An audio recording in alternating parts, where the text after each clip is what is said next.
দর্শকরা তো ভীষণ ভালোবেসেছেন, ভালোবাসছেন প্রতিজ্ঞাকে, সেটা তো আমরা দেখতেই পাচ্ছি। বারবারই নানাভাবে প্রকাশ পাচ্ছে তাদের ভালোবাসা। আমরা এভাবেই সকলের ভালোবাসা নিয়ে চলতে চাই আগামী দিনে। আরও ভালোবেসে, আরও বেশি করে দেখুন, আরও বেশি ভালোবাসুন। আর আগামী দিনে এই প্রতিজ্ঞাতে নানান রকম চমক, আরও অনেক বেশি চমক আসবে, সেগুলো আগে থেকে বলছি না। ক্রমশ সবাই দেখতে পাবেন যে কিভাবে গল্প এগিয়ে চলেছে ছুটি আর অভিকে নিয়ে। আমাদের সকলকে, আমরাও আছি সঙ্গে, সবাইকে নিয়ে কিভাবে চলছে এগিয়ে সেটা দেখবার। কি ঘটনা ঘটে, অনেক অনেক কিছু ঘটনা ঘটবার আছে সামনে, দেখুন। দিদি, তোমাকে অনেক চরিত্র দর্শক অনেক ভাবে পেয়েছে এর আগে, এবং এই চরিত্রটাকে খুব মানে অনেক বেশি ভালোবাসা দর্শকই পাচ্ছে। এটা তোমার কাছে কতটা ভালো লাগার? আমি এই চরিত্র করেছি, আগেও করেছি, বোঝে না সে বোঝে নাতে করেছি। ওটা খুব মজার চরিত্র ছিল। এটা আবার আরেকটা অন্যরকম, এটাও মজার চরিত্র। খুব মজার এবং খুব মিষ্টি একটা ঠাম্মির চরিত্র, যেটা সকলে খুব ভালোবাসছেন। আমি নিজেও খুব ভালোবেসে ফেলেছি ঠাম্মিকে। এত মিষ্টি একটা চরিত্র, রাগ দেখাচ্ছে কিন্তু ওপর রাগটা, ভেতরে খুব প্রচণ্ড ভালোবাসা আছে সংসারের প্রতি, সংসারটাকে ধরে রাখেন। নাতির প্রতি একটা ভয়ঙ্কর ভালোবাসা আছে, সেটা মাঝে মাঝে প্রকাশ পাচ্ছে সিনের মধ্যেও। খুব ভালো, আমার খুব ভালো লাগছে, আর দর্শকদের ভালো লাগছে শুনে আরো বেশি ভালো লাগছে। আরেকটা বিষয়, আমরা জানি ঠাম্মি কিংবা দিদা এই বিষয়টা কিন্তু সকলের জন্য ভীষণ ইমোশনাল, কারণ যে কোনো বিপদ থেকে বাঁচান তারা। একদম একদম। সেটা কতটা রিলেট করতে রিলেট করতে পারছি মানে, হ্যাঁ গুড মর্নিং, রিলেট করতে পারছি মানে আমাদের ছেলেবেলাকার কথা সব মনে পড়ে যায়। আমাদের ঠাকুমা দিদিমারা, বিশেষ করে আমার দিদিমাকে খুব মনে পড়ে এই ক্ষেত্রে। কিছু দোষ করলে বাবা মার থেকে লুকোতে চাইলে আগে দিদিমা গিয়ে দাঁড়াতেন, না না না ওকে কিছু বলো না, কিছু করেনি, আমি বলেছিলাম বলে করেছে, এরকম ভাবে বাঁচানোর চেষ্টা। এই ঠাম্মিও অনেকটা সেই ধরনেরই আর কি।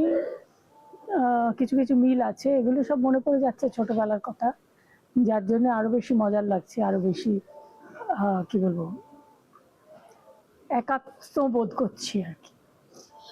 ধারাবাহিকের যে নাম প্রতিজ্ঞা, এই শব্দটা প্রতিজ্ঞা, হ্যাঁ প্রতিজ্ঞা শব্দটা হয়েছে এই জন্যে আমার মনে হয় যে প্রথম অনেকগুলো বিষয়ে প্রতিজ্ঞা, প্রমিস করার ব্যাপার আছে। সেটা হচ্ছে আগে যখন অভির ছোটবেলায়, তখন আমি প্রমিস করেছিলাম যে এদের অভি আর ছুটির সঙ্গে বিয়ে হবে, পরীর সঙ্গে বিয়ে হবে। পরী যে অভি যে ছুটি যে পরী সেটা তো আমরা জানি না, দর্শক জেনে গেছেন অবশ্য, আমরা জানি না। এবার পরীর সঙ্গে অভিকে বিয়ে দেওয়ার একটা যে প্রমিস, সেইটার জন্য প্রতিজ্ঞা নাম রাখা হয়েছে।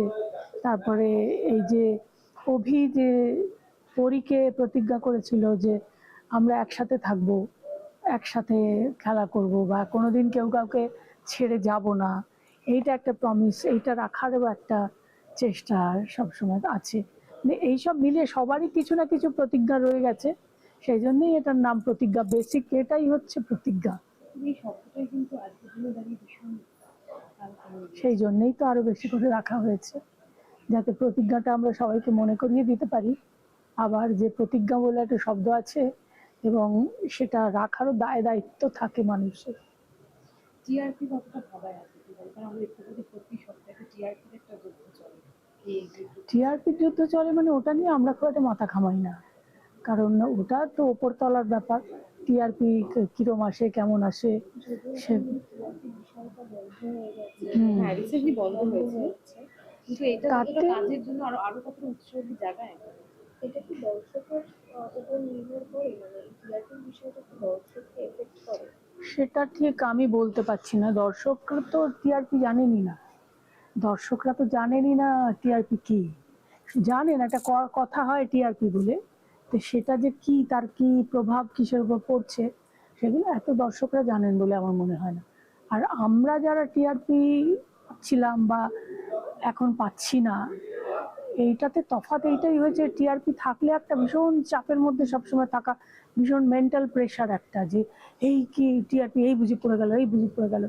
এটা এখন টিআরপি বন্ধ থাকাতে অনেক রিল্যাক্সড ওয়েতে কাজ করা যাচ্ছে, তাড়াহুড়োটা নেই, ভেবে চিনতে ধীরে সুস্থে মাথা ঘামিয়ে কাজ করা যাচ্ছে। সেটাতে আমাদেরও সুবিধে মনে হয়, বাকিদেরও যারা আমাদের ডিরেক্টর বা যারা উপর তলায় আছেন তাদেরও সকলের আমার মনে হয় চাপটা একটু কমেছে। একদম শেষ করবো, আরেকবার লাগিয়ে দাও শেষ করবো, তার আগে দর্শকদের বলে দাও কখন কোথায় দেখতে পাবে। স্টার জলসায় হচ্ছে রাত 9:30 প্রত্যেক দিন।